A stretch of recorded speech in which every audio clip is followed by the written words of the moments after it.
Shalom, salam satu tubuh Kristus, saudaraku terkasih dalam Tuhan. Shalom Indonesiaku yang semakin diberkati oleh Tuhan Yesus.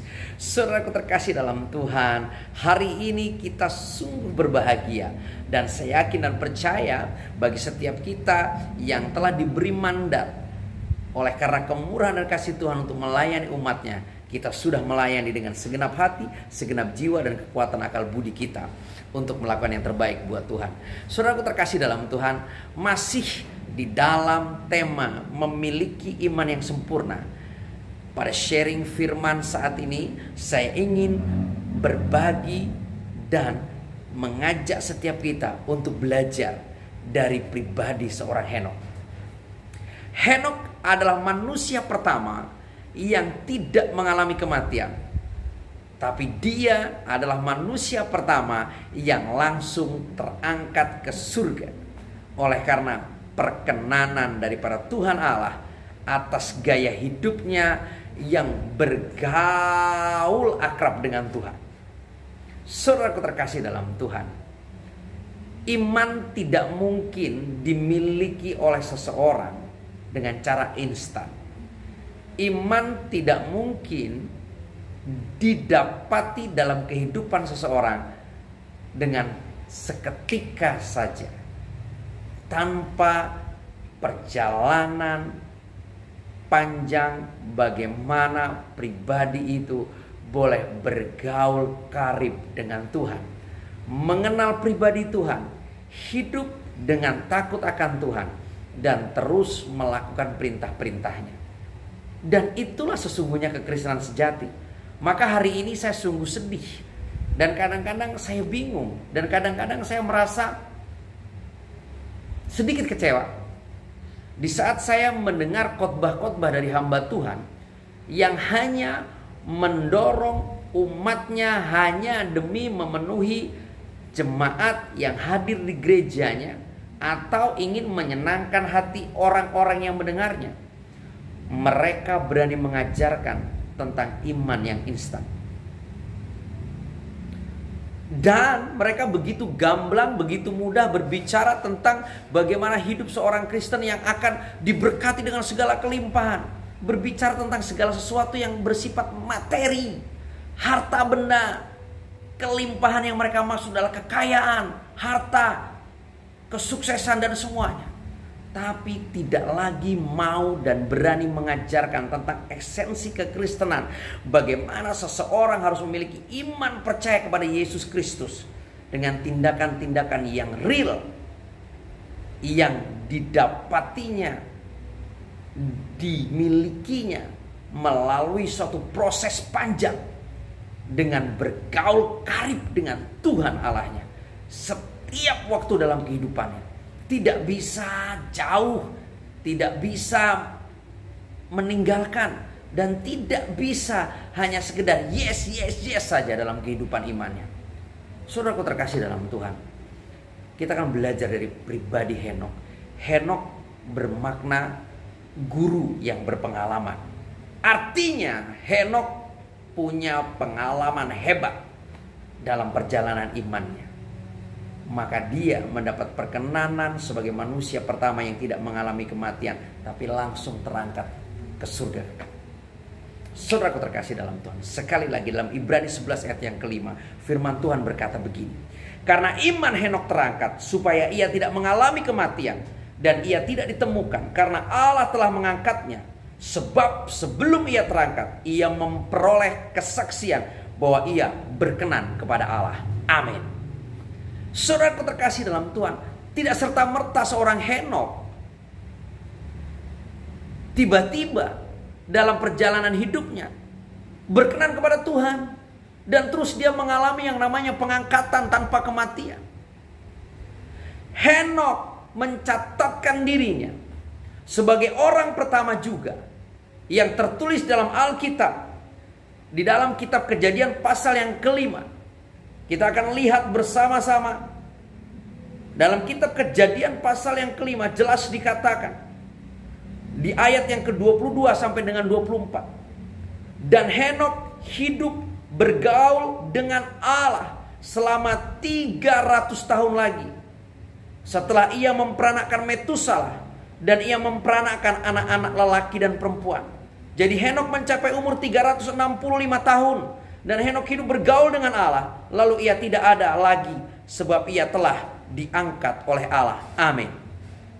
Saudaraku terkasih dalam Tuhan, dalam perjalanan kehidupan Henokh, Alkitab mencatat dalam kitab Kejadian pasal yang kelima ayat 22 sampai 24. Setelah Henokh hidup 65 tahun dan ia memperanakkan Metusalah, Henokh hidup bergaul dengan Allah sepanjang hidupnya sampai dengan dia terangkat ke surga. Kata bergaul dengan Allah bisa kita artikan dengan satu kata yang ajaib, yaitu hidup dalam persekutuan dengan Allah. Orang yang bergaul pasti bersekutu. Dan persekutuan itu menghasilkan keakraban yang begitu rupa.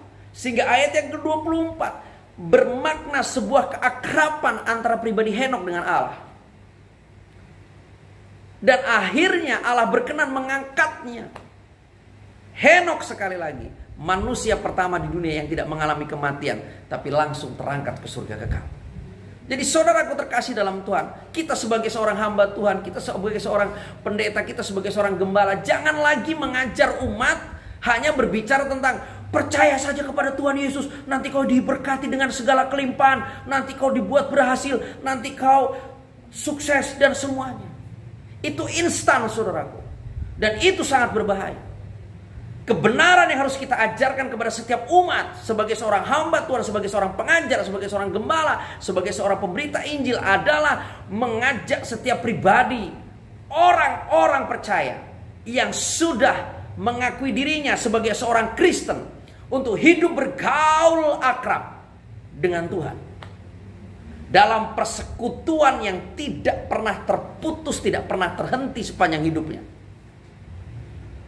Maka Henokh adalah satu contoh yang sangat relevan untuk menjadikan setiap kita orang-orang Kristen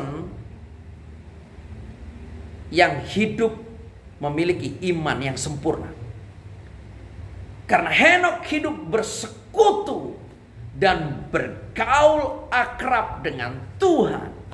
Dan oleh karena itu Tuhan berkenan atas hidupnya. Jadi berkat, kesuksesan itu hanya sekedar bonus saudaraku.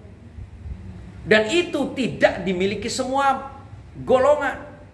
Orang-orang tertentu yang sudah ditetapkan untuk menikmati itu akan diberkati oleh Tuhan dengan caranya yang ajaib dan dahsyat. Tapi juga ada orang-orang tertentu yang dicukupkan dengan segala berkatnya yang Tuhan sudah sediakan. Tanpa kata kelimpahan, tanpa kata kesuksesan. Tapi di dalam perjalanan imannya dia adalah orang yang sukses, orang yang berkelimpahan di dalam karunia-karunia yang Tuhan pakai secara ajaib dan dahsyat, tidak dengan cara instan. Jadi saudaraku terkasih dalam Tuhan, jangan pernah kita berharap, jangan pernah kita berpikir, jangan pernah kita berasumsi kita akan mampu memiliki perkenanan Tuhan dalam hidup kita jika kita tidak hidup bergaul, bersekutu dengan karib, dengan akrab kepada Tuhan kita. Jadi saudaraku terkasih dalam Tuhan, di saat kita hidup bersekutu, bergaul, akrab, karib dengan Tuhan, maka dengan itu kita akan mengerti isi hati Tuhan. Dan kita akan menjadi pelaku-pelaku firman. Dan di saat kita menjadi pelaku firman, maka iman yang kita miliki akan disertai dengan perbuatan-perbuatan. Dan oleh perbuatan-perbuatan itu iman menjadi sempurna. Jadi saudaraku terkasih dalam Tuhan, maka carilah dahulu kerajaan Allah dan kebenarannya, maka semuanya itu akan ditambahkan kepadamu, segala hal yang ajaib, yang dahsyat, yang mulia, yang berkelimpahan, yang berhasil sesuai dengan kehendaknya Tuhan, bukan kehendak kita. Jadi mari kita berjuang menjadi pribadi yang memiliki iman yang benar, iman yang dilahirkan, iman yang bertumbuh, iman yang sempurna. Karena kita hidup bergaul, bersekutu, karib, akrab dengan Tuhan. Dan kita terus melakukan perintah-perintah Tuhan. Maka di saat kita menghadapi segala pencobaan, kita menghadapi segala pergumulan, kita menghadapi setiap tantangan, kita akan mampu menaklukkannya. Karena apa? Iman kita sudah sempurna. Kita tidak akan pernah lagi mengeluh dalam hidup kita. Kita hanya akan mengucap syukur. Kita hanya akan bersuka cita senantiasa. Dan kita akan terus menyaksikan Tuhan. Kita akan terus berkata kepada semua orang bahwa Yesus Kristus adalah Tuhan dan Juru Selamat bagi semua orang. Dan di saat setiap pergumulan diperhadapkan pada kita, kita akan mampu menaklukkannya. Bahkan di saat orang-orang yang membutuhkan jamahan kasih, membutuhkan firman kebenaran, membutuhkan kabar baik, kita akan terus bergerak maju untuk menyatakan kabar baik, menyatakan tahun rahmat Tuhan. Dan kita akan terus menolong setiap orang untuk mengenal pribadi Tuhan. Dan akhirnya mereka pun akan memiliki iman percaya dan bergaul karib dengan Tuhan, sampai dengan mereka mengalami segala mukjizat dan janji Tuhan.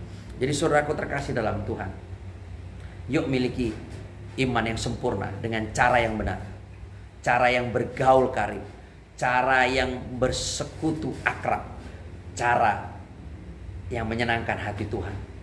Bukan apa kata orang, bukan apa yang instan, karena semua yang instan tidak pernah menyehatkan. Hati-hati dengan hal itu. Tapi mari kita ikuti naturnya Tuhan, caranya Tuhan, jalannya Tuhan, petunjuknya Tuhan. Dan di saat ada orang yang mulai menyesatkan Anda untuk memiliki iman-iman yang instan, mulailah menolaknya. Karena itu akan sangat berpengaruh kepada kesehatan iman Anda. Seperti makanan instan yang tidak pernah baik kalau kita konsumsi setiap hari, begitu juga dengan pengajaran iman instan tidak akan pernah baik untuk firman iman dalam kehidupan kita kalau kita tidak menjauhinya. Sekali lagi, makanan yang instan tidak akan pernah baik untuk kesehatan kita kalau setiap hari kita konsumsi terus-menerus. Akan sangat berbahaya untuk kesehatan kita. Begitu juga dengan pengajaran yang instan, tentang iman yang instan, untuk berkat yang instan, akan sangat berbahaya untuk pertumbuhan iman yang sehat, yang sejati, yang benar, seperti yang Tuhan maui dalam kehidupan kita. Mari berjaga-jaga, karena di akhir zaman banyak muncul pengajar-pengajar sesat, nabi-nabi palsu. Mari kembali kepada firman yang tertulis. Mari kembali kepada firman yang absolut, yang mutlak. Mari kembali kepada firman yang adalah perkataan Tuhan yang sempurna. Jangan mau diombang-ambingkan oleh pengajaran-pengajaran zaman now yang serba instan. Tapi mari ikuti prosesnya seperti maunya dan caranya Tuhan. Sangkal diri terus, pikul salib terus, bergaul terus, bersekutu terus. Semakin akrab, semakin karib dengan Tuhan, maka iman kita pasti sempurna. Dan perkenanan Tuhan akan tercurah atas hidup kita. Dan kita pasti diberkati. Salam kemenangan. Salam satu tubuh Kristus. Tuhan Yesus semakin memberkati. Shalom.